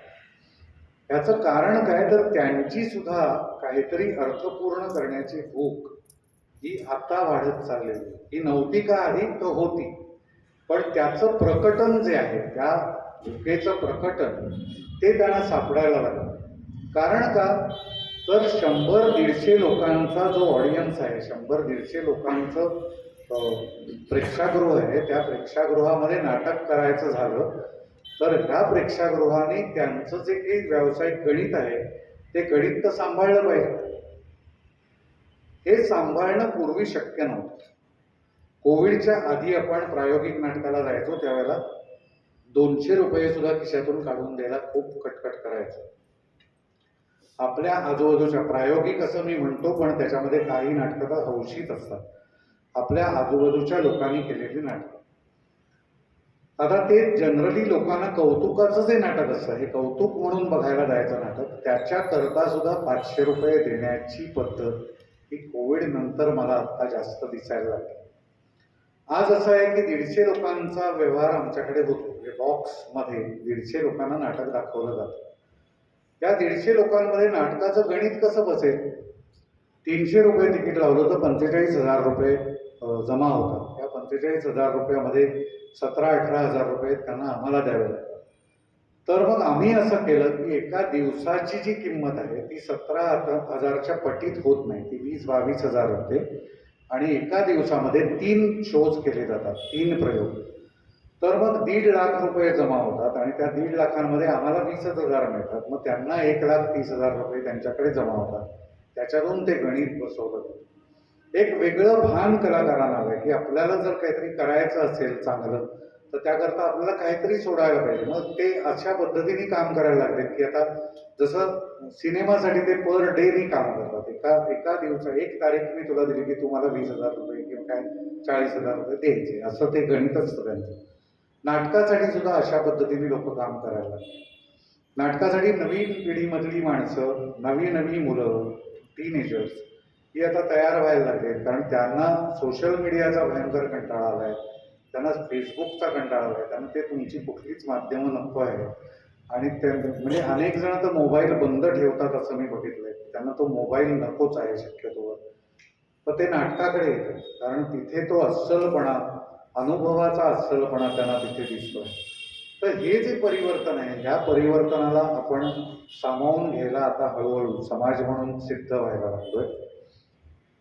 कोविड काळातच एका माणसाने लोकांना काहीतरी सांगायचं, हे जे म्हणजे ते स्टँडअप कॉमेडीच्या वेगवेगळ्या पद्धतीने आपल्या समोर आल्या. आज मराठीमध्ये आपल्याला स्टँडअप कॉमेडीचे वेगळे फ्लेवर्स देतात. हिंदीमध्ये बऱ्यापैकी चीपपणा किंवा पॉलिटिकल कॉमेडी याच्या पलीकडे हिंदी स्टँडअप जाताना मला दिसत नाही भारतामध्ये. पण मराठीमध्ये खूप वेगळ्या पद्धतीचं फ्लेवरिंग त्याच्यामध्ये दिसतं. म्हणजे अंबेजोगाईकडली बरीच मुलं आहेत जी आत्ता कविता म्हणा, काव्य वाचन म्हणा किंवा असे स्टँडअप शैलीतले कार्यक्रम असं बरंचसं करत असतात. आणि ह्या सगळ्यांना एक ग्रामीण फ्लेवर आहे, ग्रामीण पद्धतीचं पाहणं आणि ह्यांचं बघणंच किती वेगळं आहे असं आपल्याला साक्षात्कार घडण्याची दुसरी संधी नव्हती. स्टँडअप कॉमेडी हा प्लॅटफॉर्मच कोविडने निर्माण करून दिलेला आहे आपल्याला. म्हणजे प्लॅटफॉर्म असा मिळणं तो ह्याच्यावर आहे, यूट्यूबवर किंवा कुठे आहे, पण तुमच्या समोर एक माणूस येऊन त्याच्या आयुष्यातलं काहीतरी नेऊन सांगतोय, त्याला कसं आयुष्य दिसतंय हे सांगतोय. हा प्लॅटफॉर्म आपल्याकडे नव्हता. पूर्वी पुलंनी त्या पद्धतीचे प्रयोग काही केले होते आणि त्यानंतर एकपात्री नाटक नावाचं जे आपल्याकडे होतं ते नाट्य छटा या सदरात असतं. त्याला आपण एकपात्री किंवा त्याला स्टँडअप नाही म्हणू शकत. पण स्टँडअपमध्ये जी गंमत आहे, स्टँडअपमध्ये ज्या पद्धतीचं बघणं आहे, हे बघणं आपल्याला छापील पुस्तकामध्ये कुठल्याही मिळणार नाही. अशा पद्धतीचं अत्यंत रसरशीत आणि समोर येणार. आणि हा नाटकाचा मूलभूत भाग आहे की एक माणूस दुसऱ्याला काहीतरी सांगतो. म्हणजे एखाद्याचं अशी श्रद्धा असेल की ब्रह्मदेवाने नाटक पाठवलं वगैरे, पण ते असू शकेल, म्हणजे ती असू देशी हे. पण प्रॅक्टिकल लेवलवर जर आपण पाहिलं तर टोळ्यांमध्ये जेव्हा एखादा माणूस कुठलं तरी काहीतरी पाहून आलं आणि ते टोळ्यांना सांगायला लागलं की मी तिथे अशा पद्धतीचा प्राणी पाहिला, तो असा भयानक आहे, तो असा वागतो, असा आवाज काढतो, हे सगळं करायला लागला तो नट पहिला.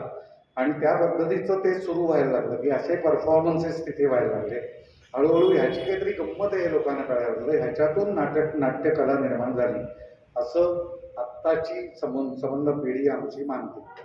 तर हा जो त्यातला मूळ गाभा आहे की एका माणसाने दुसऱ्याला काहीतरी सांगायचं, हा गाभा धरून जर आपण जायला लागलो तर एका माणसाचं हे नाटक अशा पद्धतीचं हा एक वेगळा फॉर्मॅट आहे. त्याच्यामध्ये तर सुयोग देशपांडे आमच्या पुण्याचा आहे, त्यांनी त्या फॉर्मॅटमध्ये एक नाटक बसवलं जे तुमच्याकडे येऊन गेलं, मला नाही आलं.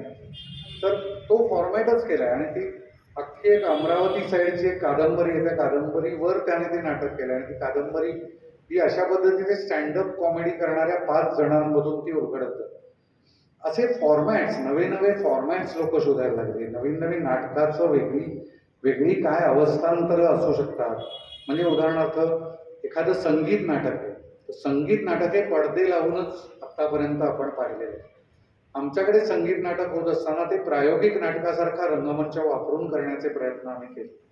लाईट्स मधून चंद्र दाखवला, लाईट्स मधून डोंगर दाखवले आणि त्याच्यातून त्यांनी केलं. अतिशय खूप जवळ भेटणारं, म्हणजे तुमच्या असं समोर गाणारं माणूस आलं आणि इतक्या जवळून गाता येते आणि त्यांना जे म्हणायचंय, तो त्या गाण्यांच्या शब्दांवरचा जो फोकस आहे ऑडियन्सचा, तो बदलला.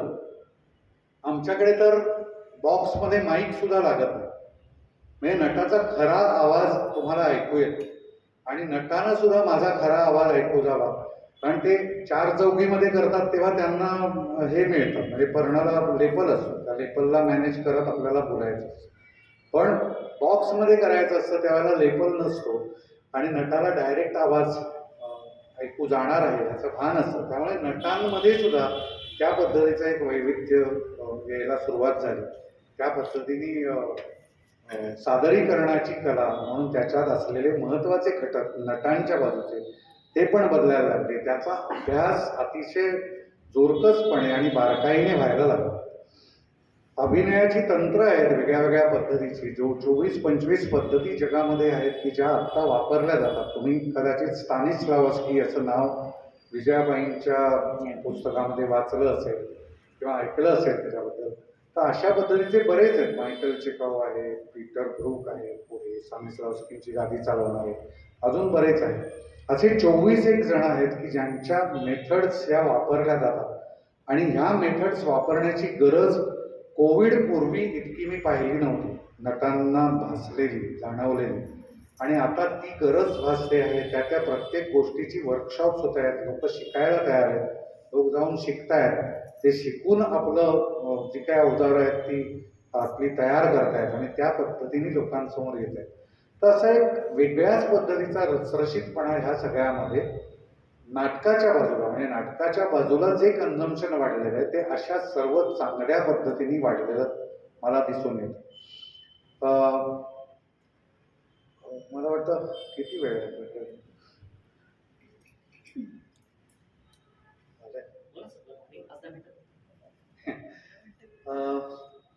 वेगवेगळी सेंटर सुरू होत आहेत. म्हणजे आता तर बॉक्स हे बॉक्स पुरतच राहत नाही.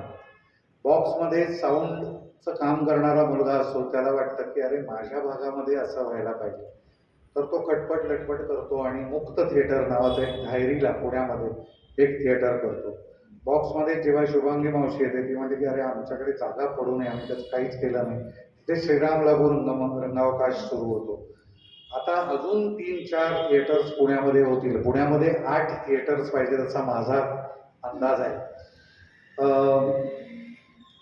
सांगली, नाशिक, नागपूरला तर आमचं थिएटर तसं तयारही झालं. संभाजीनगर म्हणजे औरंगाबादमध्ये आता प्रयत्न चालू आहे. अशी म्हणजे ही सगळी इकोसिस्टीम आपण त्याला म्हणतो. ह्या पद्धतीने हे सगळं जर वाढत गेलं तर अशा पद्धतीने तुमच्याबरोबर संवाद करायला नाटकात आलेला कलाकार हा फक्त नाटक करायलाच येईल असं नाही. ह्या जागांमध्ये कुठेतरी पुस्तकं, साहित्य ह्या संदर्भातले उपक्रम पण अशा पद्धतीने होऊ शकतात. एका ठिकाणी उपक्रम एकटेच करत राहणं त्यापेक्षा त्याच्या 10 आवृत्त्या निर्माण झाल्या की त्या सगळ्याला एक इकॉनॉमिक्स यायला लागतो. माझा असा नेहमीचा मुद्दा असतो की नाटक काय किंवा कुठलीही कला आहे त्या कलेने आपलं इकॉनॉमिक्स निर्माण करायला पाहिजे. कलेला आणि नाटकाला अर्थशास्त्र असल्याशिवाय ते जीवित राहणं शक्य नाही. आपण घरातून तांब्या आणून नाटक करणं, घरातून सतरंजा आणून नाटक करणं हे आता बरोबर नाही. तेव्हाही बरोबर नव्हतंच, पण ते आपण करत होतो. आमच्या आधीच्या पिढीने नाटकाचं जे नुकसान केलंय त्याच्या इतकं नुकसान दुसऱ्या कुठल्याही पिढीने केलं नाही असं माझं अगदी रोखठोक मत आहे. पण हे आता होणार नाही असं वातावरण आपल्याला खरं तर कोविडने आणि कोविडच्यामुळे आलेल्या सगळ्या आपदेला आपल्या रिॲक्शनने आपण आत्ता जे चित्र बदललेलं आहे ते आपल्याला दिसतंय. मला असं वाटतं की बुक क्लबच्या साईडला येऊन जर आपण म्हटलं की आपण बुक क्लब चालवतो तर बुक क्लबचं काम आपल्या पद्धतीने छानच चालू आहे आणि ते चालू राहीलच. पण ह्याच्यातून पूल कसे बांधले जातील, अजून कुठले पूल बांधता येतील आपल्याला, ह्या ज्या सगळ्या कला आहेत, आपल्याला नृत्याशी साहित्याचा काही संबंध नाही असं वाटतं, किंवा नृत्याशी आपला काहीच संबंध नाही असं वाटतं. आपलाच मुळात नृत्याशी काही संबंध नाही. आपली भाची किंवा कोणतरी नात वगैरे नाचत असते आणि त्याच्या पलीकडे आपला काही संबंध नसतो. पण हा संबंध आहे हे निक्षून सांगण्यासाठी कदाचित अशा पद्धतीच्या मेळाव्यांची, अशा पद्धतीची जी एकत्र येणं जे आहे त्या सगळ्याचा कुठेतरी ह्या सगळ्यामध्ये भूमिका असू शकते, हे आपल्याला जाणलं पाहिजे. आपण अशाच याच्यामध्ये मी बॉक्समध्ये सांगितलं की बॉक्स ही जागा,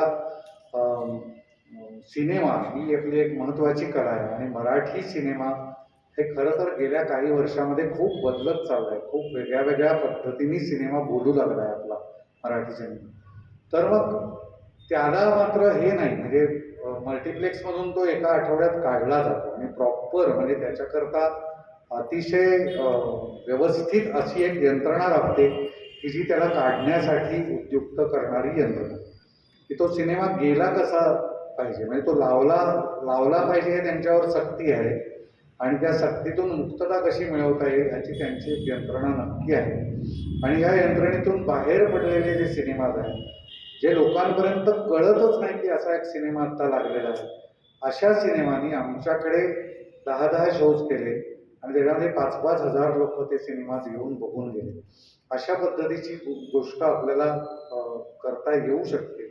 हे पूल बांधणं खूप गरजेचं आहे आणि हे पूल बांधण्याची पहिली जी काही फंडामेंटल रचना आहे ती आपण साहित्याशी जोडलेले असणं, आणि ते बुक क्लबशी पहिला संबंध आहे. नाटक हे साहित्याशी जोडलेलं असणं, साहित्य आणि नाटक यांच्यामधले पूल बांधणारे कार्यक्रम करण्यासाठी जागा निर्माण होणं, असं हे सगळं एकमेकाला जोडलेलं आहे. आणि आपण जर म्हणजे मी नेहमी असं म्हणतो की मी सध्या एक प्रोजेक्टच हातात घेतोय, त्याला आपण म्हणू की आर्ट इन्फ्रास्ट्रक्चर प्रोजेक्ट. कलाविषयक मूलभूत सोयी असण्याबद्दल आपण किती सजग आहोत. आपल्या शहरामध्ये किंवा आपण एक 600 फ्लॅट्स असलेल्या सोसायटीत राहायला जातो. 600 फ्लॅट्स याचा अर्थ 2400 माणसं साधारणतः तिथे, 2-2.5 हजार माणसं तिथे आहेत. तो बिल्डर आपल्याला एक ॲम्फी थिएटर नावाचे 4 पायऱ्या बांधलेली जागा देतो आणि म्हणजे हे ॲम्फी थिएटर आपण काही कोटी रुपये देऊन फ्लॅट घेत असतो. आपण त्या बिल्डरला असं विचारत का नाही की तू आम्हाला हॉल का देऊ शकतो, एक सभागृह का देत नाहीस आम्हाला काहीच कसं आवडणार नाही. आमच्यातल्या 100-200 लोकांना काहीतरी तर आवडेल की नाही, काहीतरी कविता म्हटल्या, काहीतरी हे केलं. आपण ह्या पद्धती सगळ्या गोष्टी आपल्या सोडत चाललो आहोत. याचं भान जर आपल्याला आलं तर प्रत्येक ठिकाणी आपण कन्झ्युम करत असताना आपण सजग असू की आपण काय कन्झ्युम करतो. आपण हे कन्झम्पशन जे वाढवलंय, आपण पुस्तकं वाचतो ही चांगली गोष्ट आहे, पण आपण त्याच्या पलीकडे जाऊन अनेक गोष्टी करू शकतो. आता अतुल पेठेनी आपलं घर बदललं आणि अतुल पेठे वेगळ्या एका घरात राहायला गेले. ती 6-7 मजल्यांची बिल्डिंग आहे. मी मुद्दाम उदाहरण हे सगळ्यांना देतो.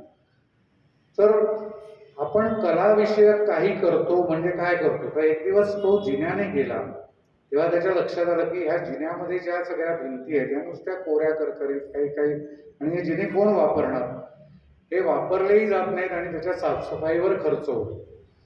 कधीतरी आग लागल्यानंतर आपल्याला त्याच्यावरून धावत जायचं, त्याच्या पलीकडे त्या जिन्याचा काही उपयोग नाही 7व्या, 8व्या, 9व्या मजल्यावरच्या लोकांना. मग काय करता येईल असं त्याने जेव्हा विचार केला त्यावेळेला त्याने आपल्या ओळखीच्या चित्रकार मंडळींना बोलावलं आणि त्यांची चित्र त्या स्वतःच्या खर्चाने त्या सगळ्या जे लँडिंग आहेत जिन्याची त्याच्या भिंतींवर लावली आणि 2 विंग्स आहेत त्याच्यामध्ये 45 का 46 चित्र सगळीकडे मिळून लागली. आणि मग त्याने सोसायटीला असं सांगितलं की आपण हे करू शकतो का, आपण दर महिन्याला हे प्रदर्शन बदलू शकतो का. आता ह्याच्यामुळे लोक जिने चढायला लागली, लोक जिने वापरायला लागली, त्याचे व्यायाम व्हायला लागले, चित्रांबद्दल माहिती व्हायला लागली. हे चित्र म्हणजे काय, तर हे चित्र समजा आता कोणीतरी जर म्हणाला की हे अमुक कथेवर आधारित आहे, आता ही कथा काय हा प्रश्न पडेल. हे प्रश्न पडण्याचं जे गणित आहे ते अशा पद्धतीच्या प्रॅक्टिसेस मधूनच होत जाणार आहे. आणि मला असं वाटतं की आपण जे करतो आहोत त्याच्यामध्ये समाधानी राहण्याचं जग राहिलं नाही आता. हे कोविडने जे आपल्याला सांगितलंय ते अधिक चांगल्या पद्धतीने आपण वापरू शकतो. मला असं वाटतं की इथे जर उदाहरणार्थ ह्या बुक क्लबला ही एवढी सगळी माणसं अत्यंत चांगल्या पद्धतीने जर येतातच आहे तर एक 5 चित्र लावली तर काय होईल. आणि ह्या चित्र तुम्ही पहा, तुम्हाला काय वाटलं नाही वाटलं काय नाही, मनात एक इम्प्रेशन घेऊन जातो. काही त्याच्यातून काही मिळावं म्हणून नाही, पण एक काहीतरी एक एक स्टेप आपण पुढे गेलो. इथे येऊन बसले होते सगळे, शांतपणे बसले होते. काही कुमारांचं एखादं गाणं लावलं, काहीतरी कुठलं तरी एखादं गाणं लागलं तर काय होईल. कला या सगळ्या एकमेकींची हात घालूनच आहे. आपण त्यांचे संपर्क तोडतो आहोत आणि हे तोडण्याची काही गरज नाही असं मला वाटतं. आणि एवढंच बोलतो मी आणि आत्ता माझं बडबड थांबवतो माझी. तुम्हाला काही विचारायचं असेल तर मला विचारायचं.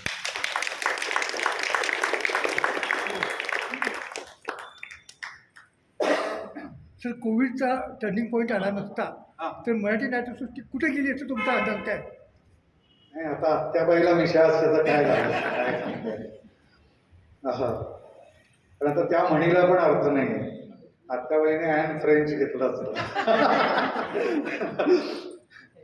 पण गंमत अशी आहे की आपण काय झालं किंवा काय होऊ शकलं असतं याला खरं तर काही अर्थ नाही. कदाचित ते म्हणजे एका नॅचरल टिपिंग पॉइंटला गेलं असतं. म्हणजे 2 वर्षात जो बदल झाला तो न होता अजून एक 6-7 वर्ष लागली असती आणि 6-7 वर्षांनी प्रेक्षकांनी नाकारलं असतं हे जे काही होत होतं ते नाकारलं. म्हणजे हे होतं, म्हणजे निराशाजनक चित्र होतं. हा, चित्र निराशाजनक झालं असतं. सांगू नाही शकत. म्हणजे ते त्या वेळेचं आहे. म्हणजे आता असं आहे की आपल्याला जर सारखं जुनीच नाटकं पुनरुज्जीवित होऊन दिसायला लागली तर आपण म्हणू की आता बस झालं ना, म्हणजे तुम्ही किती वेळा तेच करताय, बस झालं. तर मग आपण म्हणू की नाही जायचं आता. आपण हळूहळू तो एक सामाजिक घटक म्हणून व्हायला लागला की लोक येत नाही नाटकाला की मग प्रश्न पडतात आणि मग ते हे होतं. सो आत्ता असंच झालं ना की कोविडमुळे आपल्याला प्रश्न पडले. म्हणजे आपल्याला अस्तित्ववादाचे प्रश्न पडले आहेत. आता आपण जरी अस्तित्ववाद नावाची गोष्ट सांगू शकलो नाही, प्रत्येक जण अस्तित्ववादावरच्या कादंबऱ्या आपण वाचू, पण आपल्याला अस्तित्ववाद म्हणून बोलायला सांगितलं तर आपल्याला सांगता नाही येणार. मग ते प्रश्न आपल्या डोक्यात आहेत आता आणि त्या प्रश्नांमधूनच आपण काम करतो जे काही करतो. तर तसंच नाटकाचं काहीतरी झालं असतं. ते टिपिंग पॉइंट प्रत्येक गोष्टीचा येतो तसं ते झालं असतं. जसं मराठी सिनेमाचा एक फेज अशी आली की लक्षा आणि अशोक सराफ हेच दोघं सिनेमा म्हणजे प्रत्येक जण त्यांच्यासाठीच लिहितो की काय असं आपल्याला वाटायला लागलं. ते मोठे कलाकार होते, नाही असं नाही, पण त्याच्याबद्दल मुद्दा हा आहे की त्यांनी केलं काय. कलाकार मोठा असला तरी काय खूप माणसं मोठी आहेत, त्यांनी केलं काय पुढे, त्यांनी त्यांच्याकडे असलेली पॉवर कशी वापरली हा सर्वात महत्वाचा मुद्दा आहे. आणि तो वापरताना ते मराठी चित्रपट सृष्टीसाठी दिसले नाहीत वापरताना. त्यांनी फक्त आपली पॉकेट्स भरण्यापलीकडे काही केलं नाही असं माझं अगदी स्पष्ट मत. मग असं कसं ना, म्हणजे मग ते एका पॉइंटला लोकांनी रिजेक्ट करायला सुरुवात केली आणि मग ते बदल घ्यायला लागले. योग्य असं. आणि हेच आधीच्या पिढ्यांनी पण केलेलं आहे. म्हणजे आपण धर्मेंद्र वगैरे 50 वर्षाचा मुलगा तो येतो आणि मग काही म्हणते की अरे मैं BA पास हो गया, मैं गाजर का हलवा बनाते. म्हणजे राजा गोसावी पण तेच करत होते मराठीमध्ये. राजा गोसावी कसे काय नट म्हणून आपण स्वीकारले, कारण आपलं प्रेम होतं त्यांच्यावर. आता ते प्रेम लयाला जावं असं ते वागायला लागले की मग ते जातं, ते हळूहळू जायला. असंच नाटकाच्या लोकांचं झालं असतं असं माझं म्हणणं आहे की काय 4-5 वर्ष आपण जास्त वेळ घेतला असता ते नाकारायला. एवढाच. अपार्टमेंटमध्ये सभागृह असं वाटतात. मी बेंगलोरला काही अपार्टमेंटमध्ये बघितलं, त्यांचे छोटे छोटे ग्राउंड फ्लोअरला क्लब हाऊस असतात आणि तिथं त्याच्या बर्थडे पार्टीज आणि वगैरे पार्टीज नाटकं आणि सांस्कृतिक कार्यक्रम होतात की नाही. नाही, क्लब हाऊस हा एक पानं पुसण्याचा प्रकार आहे असं माझं मत आहे. कारण क्लब हाऊस बांधण्यामध्ये बिल्डरला खर्च काही येत नाही, पण बिल्डरच्या आपण डोक्यावर का बसत नाही. आपण 4-4, 5-5 कोटी रुपये 6 जण मिळून 6,000 कोटी रुपये वगैरे आपण त्यांना देतो आपण त्यांच्या डोक्यावर का बसत नाही की आम्हाला एक सुसज्ज थिएटर दे आतमध्ये. तुम्ही एक लक्षात घ्या, एक जर 600 फ्लॅट्सची बिल्डिंग आहे, तिथे जर एक चांगलं थिएटर झालं तर एक कमर्शियल नाटक घेऊन तिथे नाटक करू शकतो. तुम्हाला कुठे जायची गरज नाही. ही व्हॅल्यू आपण समाजामध्ये निर्माणच करत नाही. आपण म्हणतो की नाटक कसं चालणार, नाटक काय, असे उगाच प्रश्न निर्माण करतो आपण. पण आपल्या हातात असलेली सोल्युशन्स आपण मूर्खासारखे पैसे खर्च करतो आणि तरी सुद्धा आपण ते करून घेत नाही. हे मला अगदी उघड दिसतं. म्हणजे ज्यांच्याकडे कोट्यवधी रुपये आहेत अशा पद्धतीने खर्च करायला, त्यांना हा प्रश्नच कसा पडत नाही. तेव्हा आपण घेऊयाच.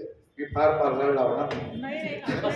बसून फॅन क्लब बद्दल तुमचं काय मत आहे? हा, फॅन क्लब आता दिवसेंदिवस फॅन क्लब चालू आहे, त्याच्यात कोविड मध्ये जरा वाढले काय, त्याच्याबद्दल काय? कसले club? Fan club fan club. Fan club, आता फॅन क्लबचं कसं आहे माहिती आहे का, ती एक काय म्हणूया चटपटीत गोष्ट आहे. आता तुम्ही समजा स्वतःचा फॅन क्लब लॉन्च केला उदाहरणार्थ, आता तुम्हाला ते पसरवत न्यायला सोशल मीडिया मिळाल्यामुळे कोविड नंतर त्याचं वाढलेलं आपल्याला दिसतं. पण नव्हते का आधी? प्रशांत दामले फॅन फाउंडेशन केव्हा स्थापन झालंय? कितीतरी वर्ष आधी झाली. नव्हते असं नाही, प्रत्येकाचे फॅन क्लब आहेतच.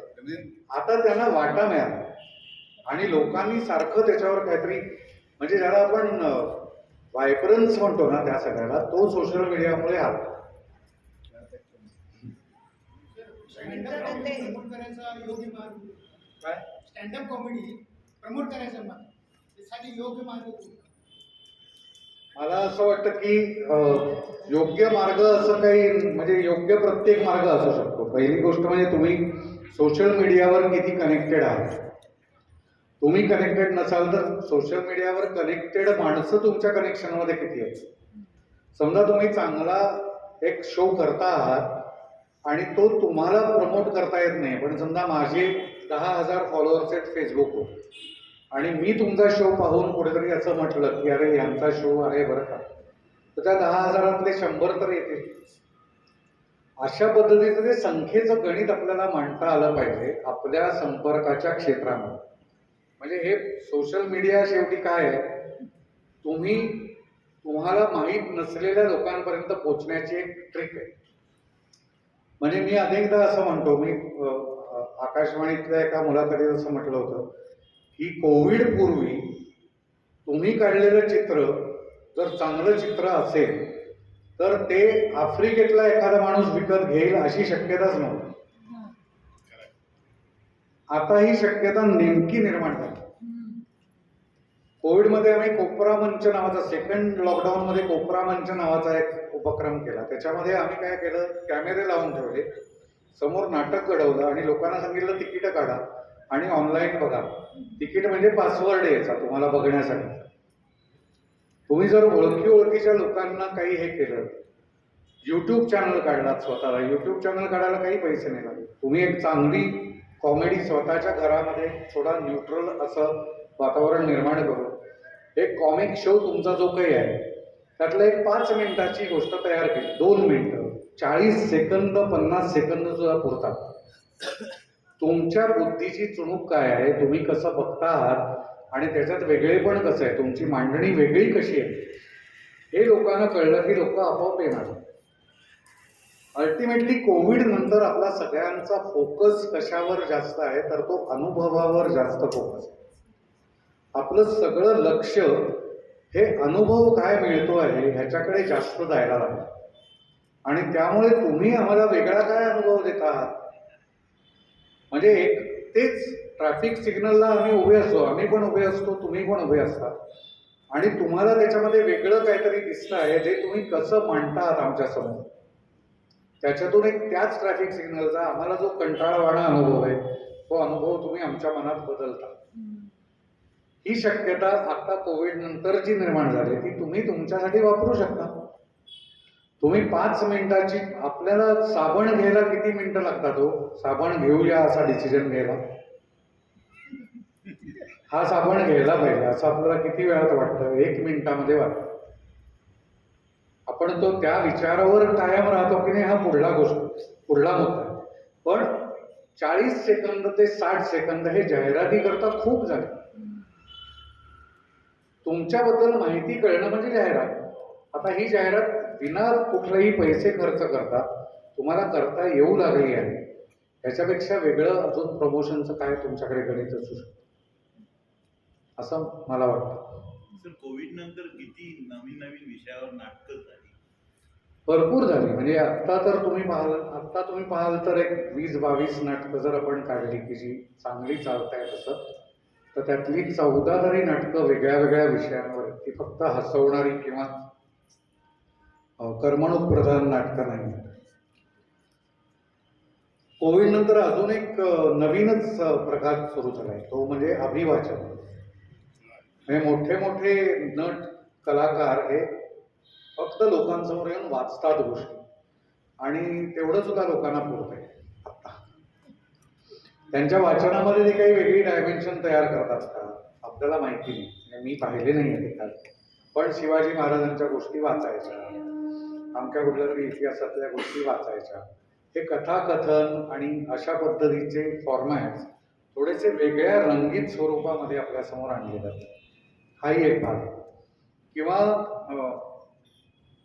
माझं विविध गुणदर्शन अशी एक थीम असलेली, म्हणजे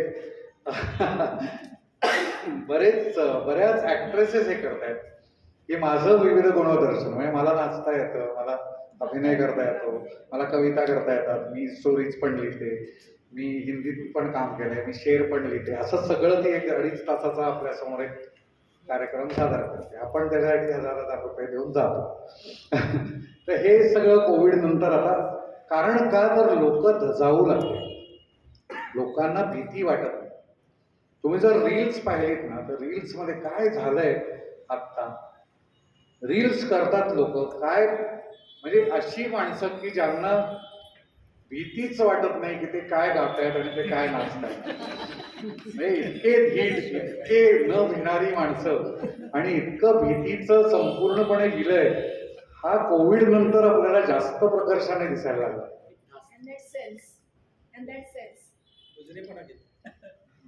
त्यामुळे ही ज्याला भीड चेपणं म्हणतो आपण, हे कोविड नंतरच्या काळामध्ये ह्या सगळ्या रील्स सारख्या माध्यमामधून आपलं सगळ्यांचं झालं. आपल्या मित्रमैत्रिणींपैकी पण कोणी कोणी अशी काहीतरी रील्स करत असतील, ते आपल्याला माहित नाही. म्हणजे आत्ता माहिती नाही, तुम्हाला माहितीच आहे, तुम्ही बघतच असाल. पण आता आमच्या नाटकातल्या पण 2-3 मुली आहेत, त्या अशा काहीतरी रोज एका गाण्यावर नाचायचं असं त्यांचं तो ठरलेलं आहे, ते नाचतात. आता काय करायचं, मजा येते. पण त्यांना 40-40 हजार लोक बघतात. आणि कधी कधी वाईट नाच बघण्याचंही व्यसन लागतं. हो, भरपूर. म्हणजे इतकं भयानक विनोदी, म्हणजे भयानक या अर्थी विनोदी, हास्यास्पदचा एक म्हणजे 40 पट आविष्कार म्हणून 100 पट आविष्कार, त्याचा एक बॉम्ब स्फोट आत्ता झालेला आहे. पण ह्या भीती नसण्याचं, ही भीती विलय होण्याचं आपण काहीतरी समाजात आत्ता आपले न्याय मागण्याकरता पण होताना दिसतंय, हे आपल्याला दिसतंय. हे दोन्ही बाजू आहेत त्याला. म्हणजे एका बाजूला जे थिल्लरपण आहे त्याच्यातही तो भीड चेपण्याचा प्रकार आला की कुठेही भीती नाही, आणि एकीकडे न्यायिक मागण्यांसाठी पण भीती नाही, त्याचं आपल्याला काहीतरी आत्ता होताना दिसतंय आजूबाजूला. सो असं ते दोन्ही बाजूनी आहे असं मला वाटतं. तुम्ही आता आपण एक कंझम्पशनच्या बाबतीत जो हे दिला तो खरंच म्हणजे विचारपूर्ण आहे. त्या कंझम्पशनच्या ह्याच्यामध्ये काय झालं कोविड नंतर, की तुम्हाला अनवॉन्टेड गोष्टी सेल करायला सुरुवात झाली. हो, जसं आता झेप्टो आहे, हे आहे की तुम्ही डिलिव्हरी चार्जेस वाचवण्यासाठी किंवा साखर अर्धा किलो घेण्यासाठी डीमार्टमध्ये नको असलेली वस्तू आपण घेऊन येतो. तसं अनवॉन्टेड सेलिंग हे कलाक्षेत्र किंवा वाचन क्षेत्र, नाटक, चित्रपट ह्याच्यामध्ये जे प्रेक्षकांना नको आहे ते सुद्धा मारण्याची सुरुवात झाली आहे का माती? आत्ता तरी सुदैवाने नाहीये. मी तुम्हाला तेच पहिलं म्हणालो की आत्ता सुदैवाने अजूनही पुस्तकं आणि यांच्या बाबतीत, म्हणजे पुस्तकं होत आहेत का, म्हणजे नाही असं नाही. बाय टू गेट वन आहे. हा, बाय टू गेट वन आहे, आणि ज्याला आपण डाउनलोड विद्वान म्हणतो, असे खूप डाउनलोड करून स्वतःची पुस्तकं म्हणून छापणारे खूप लोक आहेत आणि त्यांची तर दर वर्षाला 3-3 पुस्तकं वगैरे येतात. असं म्हणजे हे खरं तर सगळं स्क्रॅप आहे. म्हणजे हे खरं तर आपण त्याला पुस्तक ह्या लेवलवर विकत घेण्याची सुद्धा लायकी नाही, असं सगळं असलेलं ते आहे. पण हे आपल्यावर लादलं जात आहे. भाषांतरित पुस्तकं नावाचा एक प्रकार आहे. तो किती सिरियसली केला जातो हे मला माहिती नाही, पण त्याच्यामध्ये खूप सिरियसली ते करणारी काहीच लोक असतील असा माझा अंदाज आहे. मी भाषांतरित वाचत नाही, म्हणजे मी भाषांतर जर वाचलं तर ते इंग्लिशमध्ये झालेलं भाषांतर वाचतो, कारण तितपत मला ते ठीक वाटतं. पण इंग्लिश पुस्तकांचं मराठी भाषांतर मी नाही वाचत. मी इंग्लिशच वाचण्याचा प्रयत्न करतो, त्याच्यामध्ये समजून घेण्याचा प्रयत्न करतो. पण ज्या प्रमाणात इंग्लिश भाषांतरित पुस्तकं निघतात त्या प्रमाणात पुस्तकं आणि वेगवेगळ्या विषयांकडे वळणारी माणसं आपल्याला दिसत नाही. हा त्यातला महत्त्वाचा मुद्दा आहे. म्हणजे जो समाज ते वाचत असेल की मला इंग्लिश कळत नाही म्हणून मी वाचतो, किंवा मला इंग्लिश एवढं वाचायचं नाही आहे म्हणून मी वाचतो, त्यांच्यामध्ये झालेला बदल समाज म्हणून आपल्याला कुठे दिसतो? म्हणजे ज्यावेळेला एखाद्या सामाजिक प्रश्नावर लोक रिॲक्ट होतात, लोकांच्या रिॲक्शन्स येतात, त्यावेळेला कुठल्या सेन्सिबिलिटीने आणि सेन्सिटिव्हिटीने ते बोलत आहेत, कुठल्या समाजभानातून आणि कुठल्या सहृदयतेतून ते बोलत आहेत, काही एम्पथीचा मुद्दा त्याच्यात आहे का, समवेदनेचा सहवेदनेचा मुद्दा त्याच्यात आहे का, आणि तो येत असेल तर सगळं जे जगाची खिडकी उघडून जे ट्रान्सलेटेड आपल्याला दाखवलं जातंय ते आपण बघतो आहोत. अदरवाईज काय बघतो आहोत? सर, असा मुद्दा. संशय जो हे नाटक आहे ना, ते मूळ इंग्रजी नाटक ते देवलानी खूप सुंदर प्रकारे हो. भारतीय संस्कृतीशी जोडलं. असे आता लेखक आहेत का, नाट्यलेखक आहेत? आहेत, खूप आहे. म्हणजे किरण यज्ञोपवीत सारख्या लेखकांनी चेखॉवची 2-3 नाटकं मराठीमध्ये, आता ते मनोमिलन नावाचं नाटक होतं, ते चेखॉवचं द प्रपोजल नावाचं नाटक आहे. अशी आपल्याकडे खूप झालेली. खरं तर आता मी हे जरा कॉन्ट्रोवर्शियल बोलतोय, पण आमच्या आधीच्या पिढीतले जे लेखक होते त्यांनी हे नाटक कुठून घेतलं आहे हे ते डिक्लेअर करायचे नाही. आमच्या पिढीकरता हे भयानक शॉकिंग असायचं जेव्हा आम्हाला हे कळायचं की अरे हे नाटक तर ह्याच्यावरून घेतलंय, ते नाटक तर त्याच्यावरून घेतलंय. मग हे सांगत का नाहीत, हे त्यांच्या पुस्तकामध्ये लिहित का नाहीत, असं आम्हाला वाटायचं. आमच्या पुढे आता ही जी सगळी पिढी आहे ही तर इतकी ट्रान्सपरंट आहे. पुढली पिढी जेन झी आणि त्याच्या आसपासचे सगळेजण, त्यांना तर खपतच नाही. म्हणजे तुम्ही काहीतरी फालतू सांगायला गेलं ते उठून निघून जाते. तर मुद्दा हा आहे की तुम्ही का नाही सांगत? मी रूपांतरकार म्हणून त्यांनी ओळखीमध्ये सांगितलं, मी ह्या कुठल्याही गोष्टीचे राईट्स घेतल्याशिवाय रूपांतर केलं नाही, आणि त्यांना रॉयल्टी दिली त्या प्रत्येक प्रयोगाची, त्याची कॉन्ट्रॅक्ट केली आणि मग मी ते केलं. गिरीश कर्नाडांचं नाटक बेंडाकाळू ऑन टोस्ट हे उणे पुणे शहर आहे, हे मी पूर्ण पुण्यावर बेतलं. ते बेंगलोरचं होतं, ते पुण्यावर बेतलं. कर्नाडांनी भर कार्यक्रमात असं सांगितलं की हे म्हणजे कॉपी जास्त चांगली झाली आहे असं, म्हणजे प्रत्यक्षाहून प्रतिमा सुद्धा अशा. तर ते त्यांनी तिथे अगदी भर याच्यात सांगितलं, पण हे त्यांची परमिशन घेतल्याशिवाय केलेलं नाही. त्यांना 10 वेळेला सांगून त्याच्याबद्दल हे मी का करतो आहे, का असं करणं गरजेचं आहे, हे सगळं सांगून केलं. पण अगदी म्हणजे मोठे मोठे लेखक, म्हणजे ज्यांच्या नावाशिवाय मराठी रंगभूमी पुढे जाऊच शकत नाही, या सगळ्यांनी तिकडून गोष्टी आणलेल्या आहेत. आणि हे आपल्याकडे सगळीकडे झालंय, संगीतात झालंय, चित्रपटांमध्ये झालंय. पण हे बोलण्याची तऱ्हाच नव्हती, हे सांगायचं की हे प्रेक्षक स्वीकारणार नाहीत असं ते प्रेक्षक अनपढ आहेत, त्यांना काय कळतंय, किंवा ते स्वीकारणार, आपण जर सांगितलं तर ते स्वीकारणार पण नाही. का नाही स्वीकारणार? मी जर समजा म्हणजे आता शंकर जयकिशन, मी मोझार्टच्या किंवा ह्या सगळ्या म्हणजे युरोपियन बाख वगैरे ह्यांच्या सगळ्या सिम्फनीजवर गाणी केली. ती गाणी जर सुंदर असली तर आपण घेतोच आहे की त्यांना, आपण अजून गुणगुणतोय ती गाणी. त्याच्यात असं सांगून की हे मी बाखच्या त्या 11 सिम्फनीवर केलं, तर तुम्हाला कुठे माहिती आहे बाखची 11 सिम्फनी? आता तुम्ही जेव्हा सांगता की हे भैरवी रागातलं गाणं आहे, तुम्ही भैरवी राग शिकायला गेलात का? पण तुम्हाला ती कुठेतरी कनेक्शन्स मिळतात, हे ॲक्नॉलेज, हे मनामध्ये आणणं की हा हे केलं पाहिजे, हे गरजेचं आहे, असं आधीच्या पिढीने मानलं नाही, हे खूप दुर्दैवी. पण हे आपल्याकडे सततच होतं.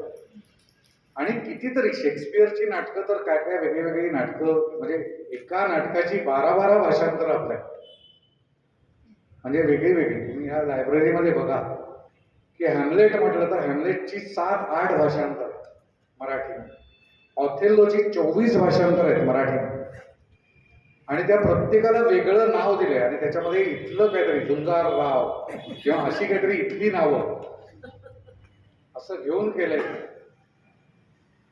तर ही गंमत आहे. आता रील्स वगैरे करणारी ही जी धाडसी पिढी आहे किंवा हा. कॅमेऱ्यासमोर सहजी येतात, त्यांना जर व्यवस्थित चॅनलाइज केलं तर नाटकाला काही उपकारक असेल. आपण कोण चॅनलाइज करणार आहे मला काही कळत तरी नाही. पण ते जर नाही, उलट ते स्वतःला चॅनलाइज नाही का करतायत, ते रील टाकताय त्याच्यामध्ये. तुम्ही त्याच्याकडे जरा वेगळं बघा असं मला वाटतं. मुळात असं आहे की तुम्हाला जो कलेचा आविष्कार वाटतो, नाही, तो नाहीये कलेचा आविष्कार, पण त्यांना जर मार्गदर्शन केलं. नाही, मी उलट म्हणतोय की तुम्ही आता ह्या भूमिकेतून म्हणताय की तुम्ही आता जी गृहीतक मांडतात की त्यांना जर चॅनलाइज केलं तर जी कला स्थापन होईल ती कला, आणि आता जे रील करतायत ती कला नाही. थोडासा उथळपणा त्याच्यामधला कमी. पण असू दे ना, काय प्रॉब्लेम. म्हणजे उथळपणाला का घाबरतो, म्हणजे कशा करता घाबरायचं. आणि उथळपणातूनच माणसं जर नंतर सिरियस होणार असते, आणि मोठे राज्यकर्ते उथळपणा करतात ते आपल्याला चालतं, आणि या मुलांनी 20 सेकंदात केलेला उथळपणा आपल्याला चालतो. 14 वर्ष उथळपणा करतात. असं कसं काय. तर हे दुटप्पी होत आहे आपल्याकडून थोडंसं, आपण ते टाळायला पाहिजे.